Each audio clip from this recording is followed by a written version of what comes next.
de volta. Vamos lá? Seguinte. Vamos lá. Outra questãozinha, aquela que a gente viu agora há pouco, foi sobre a Defensoria Pública. Deixa eu voltar aqui um pouquinho. Quando a gente para, né, dá uma quebra. Certo? Essa foi a queda de defensor, que eu comentei que íamos falar, falamos, e agora estamos na de delegado. E a ideia é mostrar justamente como o garantismo, ele está como base, como alma. De acordo com a jurisprudência, uma questãozinha jurisprudencial, de acordo com a jurisprudência do STF, a gente vai marcar a correta. E aí é uma questão que traz diversas jurisprudências. É por isso que eu confundi, né? A súmula 11, ela tá aí na C. E ela está errada na parte final, certo? Caso você se interesse, enfim, fique curioso. O item correto é o D, quando diz: é direito do defensor, no interesse do representado, ter acesso amplo, aos elementos de prova que, já documentados em procedimento investigatório, realizado por órgão com competência de polícia judiciária, a partir do Z, digam respeito ao exercício do direito de defesa, súmula vinculante 14. Aí é ela que eu queria te dizer, nossa, como essa súmula é importante. Então, como é que eu te digo isso, né? De uma forma mais eficaz do mundo. Olha a quantidade de provas que essa súmula caiu. Gente, é uma quantidade muito significativa. E assim, de novo, são as provas que ele fez. Olha, tem uma defensoria aí no meio, né? Legal. De Rondônia. Eu fiz a de Rondônia. Tá, não vamos falar sobre isso. Súmula vinculante 14, vamos ler juntos. É direito do defensor, no interesse do representado, a mesma que acabamos de ler, certo? Mas vamos ler de novo, chamando atenção aí exatamente o que o Belisário colocou. Ter acesso amplo aos elementos de prova que já documentados em procedimento investigatório realizado pelo órgão, digam respeito ao exercício do direito de defesa. Veja todos esses pontos de atenção. É exatamente neles que porque essa súmula está fundamentando exatamente o item correto, né? O item que vamos assinalar na questão. Mas é interessante ver as minúcias dessa súmula, né? Desse ensinamento, porque é nelas que as provas alteram para tornar equivocada, assim como foi feito na questão passada, né? Feito também na súmula vinculante 11, a das algemas. E aí o informativo 964, só uma partezinha que eu acho importante. Vamos ler. Portanto, mesmo que a investigação criminal tramite em segredo de justiça, será possível que o investigado tenha acesso amplo aos autos, inclusive eventual relatório de inteligência financeira, era um caso específico. Sendo permitido, contudo, que se negue o acesso a peças que digam respeito a dados de terceiros protegidos pelo segredo de justiça. Essa restrição parcial não viola, é um entendimento às avessas, né? Está sendo impedido, falado isso claramente, mas por quê? Porque está falando dos direitos de terceiros, dados de terceiras pessoas. Então, essa restrição parcial não viola a súmula em questão. Isso porque é excessivo o acesso de um dos investigados à informação de caráter privado de diversas pessoas que não dizem respeito ao direito de defesa dele, ok? Muito bem fundamentado, né? É muito legal ver, assim, o mesmo tema sendo trazido de diversas formas, né? Vocês já perceberam que eu gosto de ver a mesma coisa com outros pontos de vista. Isso torna o nosso conhecimento muito rico. Então, vamos dar sequência. Aqui eu puxei exatamente de como está com o Belisário, certo? Pode ver que com ele a forma como ele distribui é bem mais organizada. Ó, a Defensoria São Paulo ali embaixo. Tá em ordem por ano, né? Começando do mais recente. E, outra defensoriazinha do Amazonas. Tem várias, eu acho que... não, é analista. As outras que eu vi também devem ser analista. E, então, eu trouxe exatamente como está lá na legislação do Belisário, mas trouxe com algumas atenções, né? Esses grifos aí eu coloquei. Então, a CESP, em 2019, diz que não poderá haver restrição de acesso com base de sigilo ao defensor do investigado, que deve ter acesso amplo aos elementos de prova já documentados no inquérito, no que diga respeito ao exercício do direito de defesa.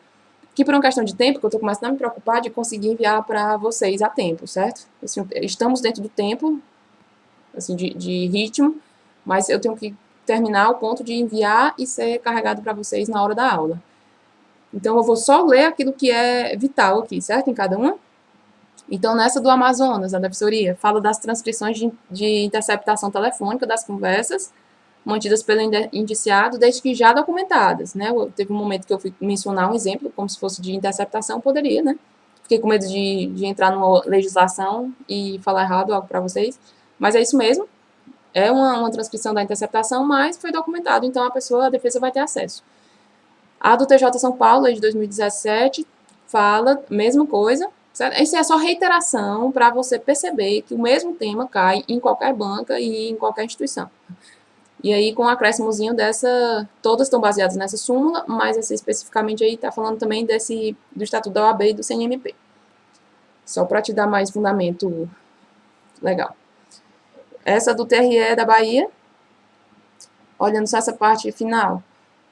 Nessa situação hipotética, a adesão está incorreta. Ele está falando incorreto. O que está incorreto? O acesso do indiciado, por meio de advogado, aos atos do procedimento investigatório é garantia do direito de defesa. Vamos ler tudo. Indiciado em determinado inquérito policial, Pedro requereu, por meio de seu advogado, acesso aos autos de investigação. Ok. O requerimento foi negado pelo delegado de polícia. Nessa situação hipotética, a decisão da autoridade policial está incorreta, pois o acesso... Ah, ok. Eu fui ler solto, né? Não dá, não. Então, vamos se dedicar a enviar. É melhor chegar um pouquinho atrasado o vídeo do que chegar errado, né? Pois o acesso do indiciado, por meio de seu advogado aos autos do procedimento investigatório, é garantia de seu direito de defesa. Show. E quanto ao da defensoria, olha aí, aquele jeitinho que eu falei de começar com um textinho, né? Aí tá filtrado, eu até editei o que vinha do Belisário para poder caber nesse slide, certo? Mas é de uma revista, alguma coisa assim, eu acho. Não lembro bem. Enfim, paridade de armas no... Não, não é revista não, né? Deve ser de algum livro. Paridade de armas no processo penal. Por isso que eu coloquei essa questão aí. Conversamos há pouco sobre isso, né? Foi um dos nossos argumentos aqui, as nossas diretrizes teóricas. Então, paridade de armas no processo penal é a igualdade de distribuição durante o processo penal aos envolvidos que defendem interesses contrapostos, de oportunidades para a apresentação de argumentos orais ou escritos e de provas com vistas a fazer prevalecer suas respectivas teses perante a autoridade judicial. Então, com base nesse texto, a situação de não violação ao princípio da paridade de armas, o sigilo, então não viola o sigilo, o quê? Não viola a paridade de armas, o quê? O sigilo das medidas cautelares em curso, né? Aí eu poderia ter grifado em curso, na investigação preliminar, cuja ciência ao investigado ou defensor possa prejudicar a eficácia do ato. É exatamente o espírito da súmula que estamos tratando, né? E aqui está sendo vista o mesmo esquema, por outro lado, certo? Então, é preciso assegurar. Nesse caso aqui, né? Estava em curso ainda. Ok, né? Estava documentado. Vamos para o próximo. Ó, aqui. Essa tabelinha é a tabelinha que eu comentei com vocês, que é da professora Marcele. Ela é minha chefe lá no meu curso. No meu curso, que é do Darlan e do Marco.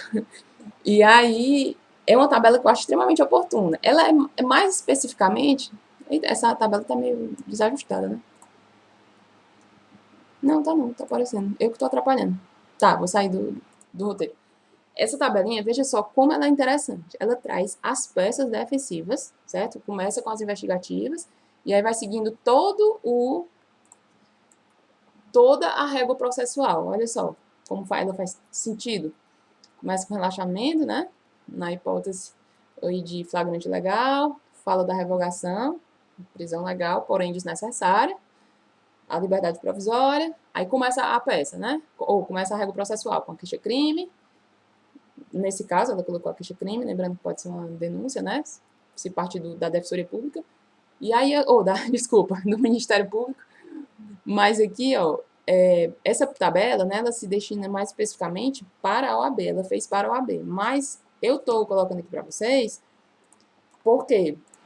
eu acho ela muito oportuna por trazer tudo de uma forma muito esquematizada. E eu não sei vocês, mas a minha cabeça, ela só funciona assim. Ela funciona com tabela, sabe? Com começo, meio e fim. Precisa dessa forma aí para se tornar mais palpável, certo? Então, tirando a hipótese, que nem tirar a hipótese da queixa-crime não tem nada a ver, né? Apenas poderia ser também feita a denúncia, não está aí, nesse caso especificamente, porque ela está falando das peças que, a lógica, né? É entregar para o aluno as peças que podem cair na prova dele que ele pode apresentar. Então, para a gente, acaba sendo a mesma coisa, certo?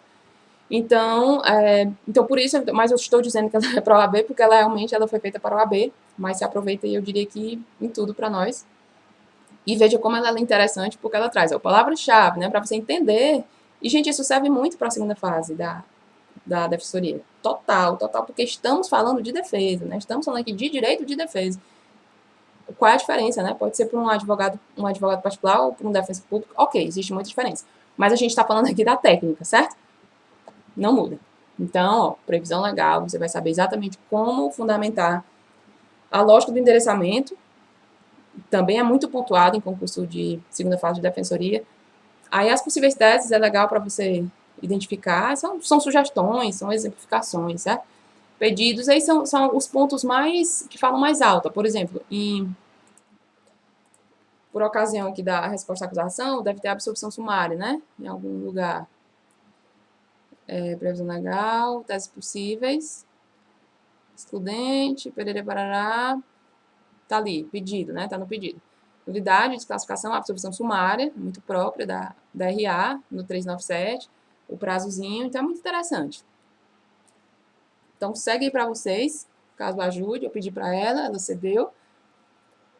Acho bem interessante, ó, os memoriais do júri, também a apelação no júri. Então, não vou ler porque é um trabalho desnecessário e eu acho que esse momento aí é de muita solidão para você, vai ser você e você mesmo, no silêncio, sabe? Analisa direitinho. Gente, não é só para a segunda fase, assim, pode pensar, mas eu não passei nem na primeira ainda, serve demais para a primeira também. Observa as teses, os pedidos, certo? O sistema ele se comunica como um todo, o que é dividido em primeira, segunda e terceira fase são as provas, o direito é um só. Apelação, campeã também, o rese. Depois você vê direitinho, eu vou ceder esses slides na plataforma aí, com a coordenação, na plataforma, a coordenação coloca para vocês, acho que é no YouTube, né? Beleza? E aí é isso. Volta o material. É isso, deixa eu só avaliar aqui se esse é o último slide. Aí, né, eu disse que ia trazer direitos autorais. Olha a forma como eu trago direitos autorais. A capa do livro. Mas esse livrinho, A Duração Razoável do Processo, é aquele que eu comecei, né, que eu utilizei para falar com vocês.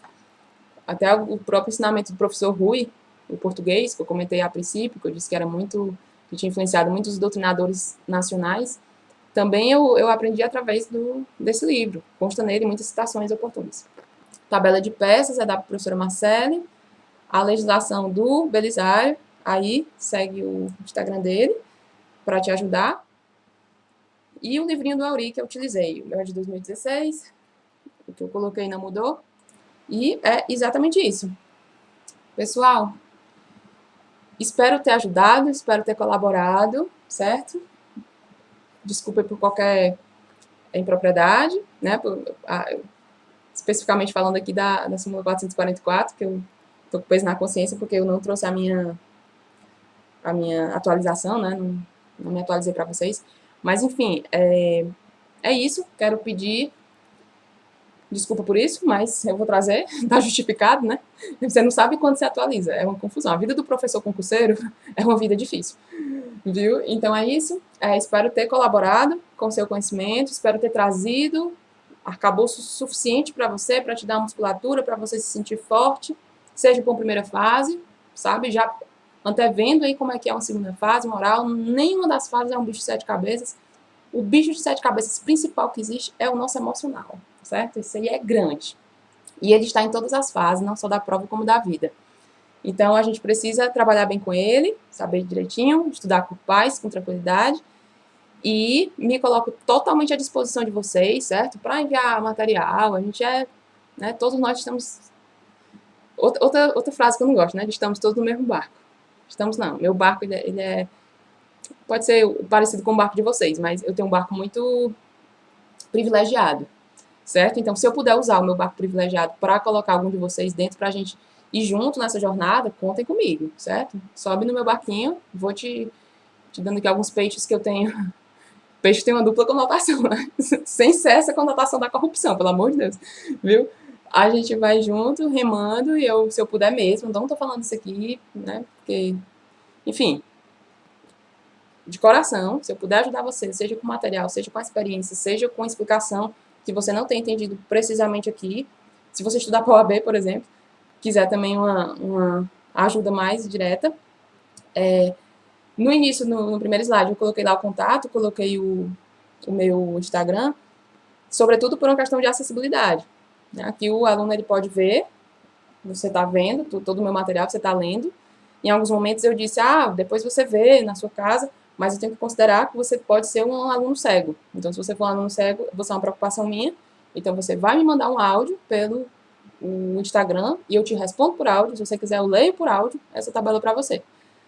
Certo? Então, podem me procurar, podem me perguntar qualquer coisa, podem me pedir. É a maior satisfação do mundo que eu tenho de estar aqui. Eu sou muito grata de ter esse espaço com vocês, sabe? Eu me sinto realmente privilegiada de ser ouvida por vocês. Então, muito obrigada pelo espaço. Satisfação enorme contribuir. E é isso. Espero que tenha sido útil. E bons estudos.